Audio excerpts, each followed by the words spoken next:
It's the ongoing fight for justice for victims of the post office scandal. Yesterday's report found at least 13 people involved were driven to suicide because of the strain it put on them, whilst at least another 59 contemplated it. That's not heartbreaking enough. The report also found that thousands of victims are still waiting to be paid compensation over 20 years on.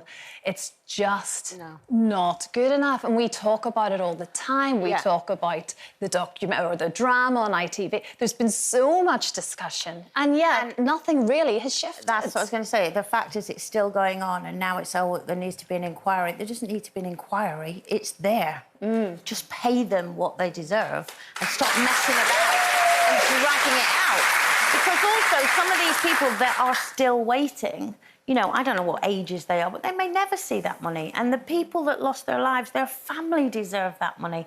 I mean, for me, it's just pay them. Over 300 have died without getting them out, without finding them. And it's the reputations as well, you know, reputations broken and communities shunning people because they thought they were doing something that they were.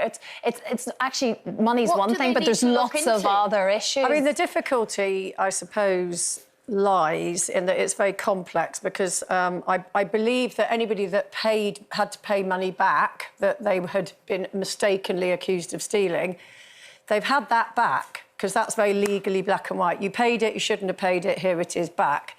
So the argument comes in with the compensation because, of course, some people suffered less than others. So then legally, the lawyers are going to be looking at, well, how much should you be owed for this and how much should you be owed for that? And, of course, anybody that's ever had any dealing with the state, it is so slow at this kind of thing. But as you rightly say, this is a cut and dried, you know, no one is going to complain. But, of course, it is taxpayers' money that would be going over to, I mean, quite why the big institutions that, you know, like Fujitsu that didn't get the computer right and probably knew about the failings are not paying the money, I don't know. But that's, I think, my biggest issue with it is, I mean, I understand that it's complex with the money. Obviously, this is just a travesty of justice and these people have not been served properly, and now they're talking about, after this report, they're trying to find the definition of full and fair compensation, and you're like, what does that mean? Why are you even discussing that now?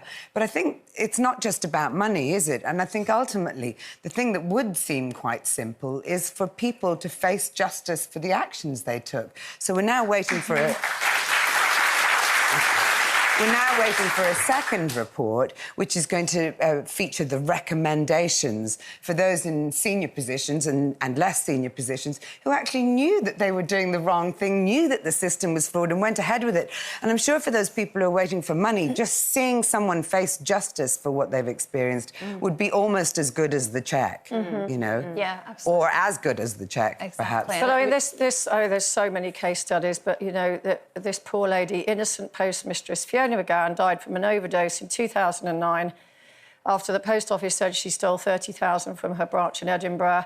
She was 47. She was cast out by the local community. She died penniless and alone in a homeless hostel, having lost her family, home and job. I mean, you know, how do you compensate? That is just... Well, someone should go to jail who knew that she was not guilty. You know, I mean, that's the problem, you know. Yeah, this never happens with institutions, does it? I mean, look at the banking scandal. Nobody ever went to jail for that yet, as far as I know. So and the blood scandal as well, which is ongoing at the minute as well. I mean, people suffering, being given infected blood. People knew that it was... I mean, it's just... You still can't believe these things are happening. And you can't believe there has to be an inquiry every time. After another inquiry. What you're looking at is very, very clear miscarriage of justice. And that old saying, lessons will be learned. Well, I can't stand that. Interestingly, we have a response from the Post Office Chair, Nigel Railton, who had said, I would like to make a clear and unequivocal apology to every single person affected by this scandal on behalf of the Post Office. The Horizon scandal is not one event. Lots of people made choices over 2 decades which caused serious harm to so many people. I will do everything in my power to make sure that affected postmasters receive the redress they are entitled to as soon as possible. He's very new to the job, of course. Yes, of course.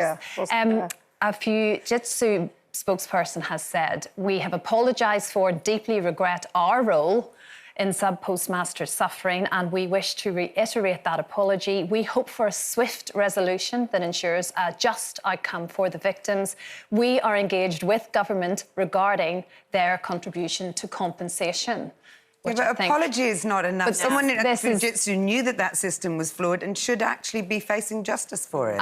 Yeah, well, this is exactly it. Just pay up, really. I know it's simple to us, and like you say, it's complex, but it's been ongoing for too long. It's ridiculous.